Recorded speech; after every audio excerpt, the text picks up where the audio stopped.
कि जब एक इंसानियत के ख़िलाफ़ संगीन जराइम की मुर्तकिब करार पाई हैं शेख हसीना वाजिद और उन्हें सज़ा सुना दी गई है।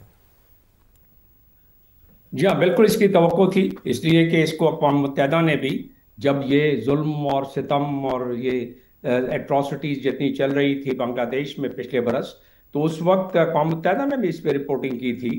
और अभी तो बात थोड़ी सी और भी आगे तक जाएगी, क्योंकि हसीना वाजिद इस वक्त पनाह में हैं इंडिया के, जो कि हसीना वाजिद के ज़माने में जिन्होंने बांग्लादेश में हसीना वाजिद की गवर्नमेंट से मिलकर ये तमाम जो एट्रॉसिटीज़ हैं, उनकी इंटेलिजेंस यूनिट उनके साथ बैठी होती थी, जो हमारी इतलात उस वक्त भी थी और आपके चैनल्स पे भी हमने बताया था।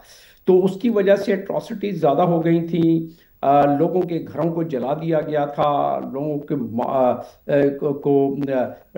काफ़ी दरिंदगी की गई थी मुखालिफ पार्टीज़ के लोगों को, यहाँ तक कि अवामी लीग की जो स्टूडेंट विंग है वो हथियार उठा के निकल गया था और उसको इंडिया की इंटेलिजेंस काफ़ी सपोर्ट कर रही थी। यहाँ तक कि वहाँ जो आईजीज और बड़ी बड़े ओहदों पर पोस्टिंग थी, उनकी पोस्टिंग्स भी सेक्रेटरीज लेवल पर, आईजी लेवल पर वो इंडिया के इंटेलिजेंस के क्लियरेंस के बगैर नहीं होती थी। तो ऐसी सूरत में तो ये तवक्को थी कि इस किस्म की जो क्राइम अगेंस्ट ह्यूमैनिटी है वो तो दुनिया में सबसे सीरियस समझी जाती है। जब मैं अक़वाम मुत्तहिदा में था, जी जी। पहली पोस्टिंग मेरी ईस्ट तिमोर में हुई थी, तो मैं एसोसिएटेड था क्राइम अगेंस्ट ह्यूमैनिटी के केसेस से, और उसमें जो इंटरनेशनल क्रिमिनल कोर्ट में केसेस बाद में गए, तो उससे मैं बड़ा मुंसलिक था उन तमाम चीज़ों से, और मुझे मालूम है कि दुनिया अक़वाम इसको कितनी सीरियस लेती है। तो ये एक तो सबसे बड़ी चीज़ थी। और दूसरी बात ये कि क्रैक डाउन, अब तो ये एविडेंस प्रोसिक्यूटर ने साबित कर दिया कि ये सारी की सारी डायरेक्शंस हसीना वाजिद और उसकी लवाकी उसके बाकी सपोर्टर्स की तरफ से, कैबिनेट मेंबर्स की तरफ से जाती थी, लेकिन ख़ास तौर पर हसीना वाजिद की तरफ से, जिसकी वजह से इसका होना और इसका की सज़ा होना कोई एक अचंभे की बात नहीं है। जी और उस लिहाज से अगर एक और चीज़ देखा जाए तो वहाँ जो पुलिस की भी हम बात हुई थी, वहाँ जो हसीना वाजिद के वक्त में वो भी जो अवामी लीग की जो स्टूडेंट विंग है उसकी तरफ से ऐसी हरकतें की गई कि वहाँ कुछ लोग दूसरे जो कि नहीं चाहते थे कि इतनी एट्रॉसिटीज़ हों, उनको भी लपेटे में ले लिया गया। तो ये तमाम चीज़ों का अगर अहाता किया जाए तो फिर इस प्रोटेस्ट में जो हालात और वाक़यात गुजरे, उससे कोर्ट की जजमेंट जो आई है उसमें बड़े सियाको सबाक के साथ कोर्ट ने तमाम अपने जो जजमेंट से पहले जो प्रोसिक्यूशन की जो पॉइंट्स थे, जो डिफेंस के पॉइंट्स थे, सारों को नरेट किया। और नरेट करने के बाद जमील लेकिन साहब, इससे मैं अगला आपकी ज़रा तवज्जो स्टेप जो दिलाना है वो चाहूँगा कि बहुत अवामी लीग तो ये कहती है कि ये जो मुकदमात उनके ऊपर बनाए गए हैं वो सब सियासी बुनियाद पर बनाए गए हैं, लेकिन आपको याद दिलाना चाहूँगा कि मार्च में एक ऑनलाइन ऑडियो लीक हुई थी जिसमें हसीना वाजिद को ये कहते सुना जा सकता था कि वो सिक्योरिटी फोर्सेस को इजाज़त देती हैं कि वो मुजाहिरीन के ख़िलाफ़ मोहलिक हथियार इस्तेमाल करें और जहाँ भी उन्हें देखें गोली मार दें। इस रिकॉर्डिंग में हसीना वाजिद को एक सीनियर हुकूमती एहलकार से बातचीत करते हुए भी सुना जा सकता है, जो अब तक सामने आने वाला सबसे अहम सबूत है कि उन्होंने हुकूमत मुखालिफ मुजाहिरीन पर गोली चलाने का हुक्म दिया था। तो आप समझते हैं कि ये तो बिल्कुल ही नाकाबिल तरदीद सबूत हैं, तो इनका तो सियासी मकासद से उनके खिलाफ इस्तेमाल करना यानी केसेस बनाना ये तो बिल्कुल साबित ही नहीं होता। ये तो पूरी की पूरी ऑडियो ये साबित कर रही है कि वो तो ना सिर्फ मौलिक हथियार इस्तेमाल करने का हुक्म दे रही हैं, गोली चलाने का हुक्म दे रही हैं। ये तो सबूत बिल्कुल वाज़ेह हैं उनके खिलाफ। जी हाँ, लेकिन बात यह है कि ये सारी चीज़ें फर्दर कोराबरेट हो गई। ऑडियो लीक को तो फोरेंसिक उसकी टेस्ट और लेबॉर्ट्री ने उसकी रिपोर्ट दे दी, लेकिन पूरी दुनिया भी तो उसको देख रही है ना। मैंने जैसा कि इब्तदान बताया कि अक़वाम मुत्तहिदा की भी इसमें रिपोर्ट है कि किस तरह लोगों को मारा गया वहाँ।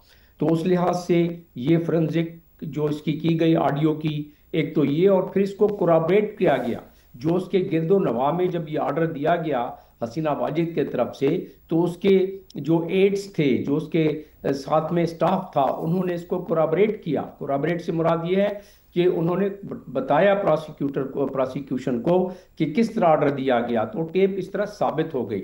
लेकिन इससे बड़ा मरहला भी आएगा कि हसीना वाजिद तो छुपने की कोशिश करेंगी कि ये सियासी केसेस बनाए गए हैं, लेकिन और इसीलिए वो दुनिया के किसी और मुल्क में नहीं उन्होंने पनाह दी, वो इंडिया में पनाह ली क्योंकि इंडिया ही उनको सपोर्ट कर रहा था। जितना अरसा उन्होंने अपनी हुकूमत की और जिस जुल्म तादी जबर सितम के मुताबिक हुकूमत की, उस हुकूमत के दौरान पूरी की पूरी उन्होंने सपोर्ट लिया इंडिया से। और अब जाके वहीं बैठी, अगर वो बरतानिया में होती तो एक्स्ट्राडाइट कराना उनको आसान हो जाता, अगर वो किसी और मुल्क में होती तो उनकी एक्स्ट्राडिशन इंटरपोल के जरिए आसान हो जाती। अब इंडिया हर लिहाज से हीले बहाने तलाश करेगा और उसको एक्स्ट्राडाइट कराने के लिए दुनिया को, जब तक के उस पर दुनिया के बाकी ह्यूमन राइट काउंसिल हो गई और बाकी भी इसके पूरे तरीका कार के किस तरह एक्स्ट्राडाइट कराया जाता है, तो उसके अलावा तो हसीना वाजिद को लाना वहाँ से बांग्लादेश हुकूमत के लिए बहुत मुश्किल है। अजीत दोगल वहाँ हसीना वाजिद से कई मरतबा मिल चुके हैं और उनको सारी वहाँ के पेचो खम बता रहे हैं।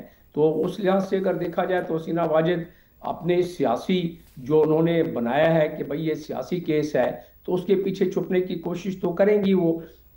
उनके बेटे जी। ने भी आज कह दिया और इसी तरह इसी किस्म की मिलती जुलती संदीप ने यही बात उन्होंने की, उनके बेटे ने, कि जी ये केसेस गलत बनाए गए और इसको सियासी तौर पर और हमारी पार्टी के खिलाफ जो बैन लगाया जा रहा है पार्टी को, वो भी गलत लगाया गया है और अगले इलेक्शन में फिर हम इस पर मुज़ाहमत करेंगे। और इसीलिए पूरे ठीक। वहाँ ये सजीब वजाद उसका नाम है उनके बेटे का, उसने बड़ा जी बयान जी। दिया है इस वक्त। और सही। साथ में उसके साथ पूरे बांग्लादेश में इस वक्त रेड अलर्ट इसलिए है पूरे कि बांग्लादेश में जाहिर रेड है अलर्ट है। अवामी इसी लीग के नुक्ते के लोग ऊपर हैं। मैं जमील साहब आपकी और तरफ दोबारा आऊँगा। अहमद बिलाल महबूब साहब, सरबराह पिलडैट भी हमारे साथ मौजूद हैं। अहमद साहब, बहुत शुक्रिया आपके वक्त के लिए।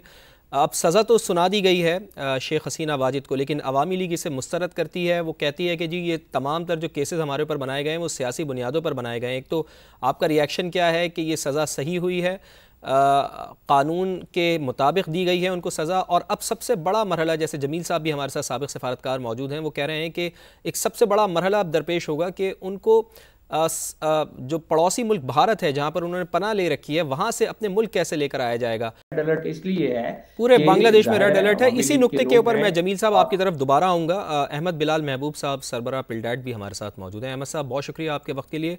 अब सज़ा तो सुना दी गई है शेख हसीना वाजिद को, लेकिन अवामी लीग इसे मुस्तरद करती है। वो कहती है कि जी ये तमाम तर जो केसेस हमारे ऊपर बनाए गए हैं वो सियासी बुनियादों पर बनाए गए हैं। एक तो आपका रिएक्शन क्या है कि ये सज़ा सही हुई है, कानून के मुताबिक दी गई है उनको सज़ा? और अब सबसे बड़ा मरहला, जैसे जमील साहब भी हमारे साथ साबिक़ सफारतकार मौजूद हैं, वो कह रहे हैं कि एक सबसे बड़ा मरहला अब दरपेश होगा कि उनको जो पड़ोसी मुल्क भारत है जहाँ पर उन्होंने पनाह ले रखी है, वहाँ से अपने मुल्क कैसे लेकर आया जाएगा। ये सज़ा सही हुई है, कानून के मुताबिक दी गई है उनको सज़ा। और अब सबसे बड़ा मरहला, जैसे जमील साहब भी हमारे साथ साबिक़ सफारतकार मौजूद हैं, वो कह रहे हैं कि एक सबसे बड़ा मरहला अब दरपेश होगा कि उनको जो पड़ोसी मुल्क भारत है जहाँ पर उन्होंने पनाह ले रखी है, वहाँ से अपने मुल्क कैसे लेकर आया जाएगा।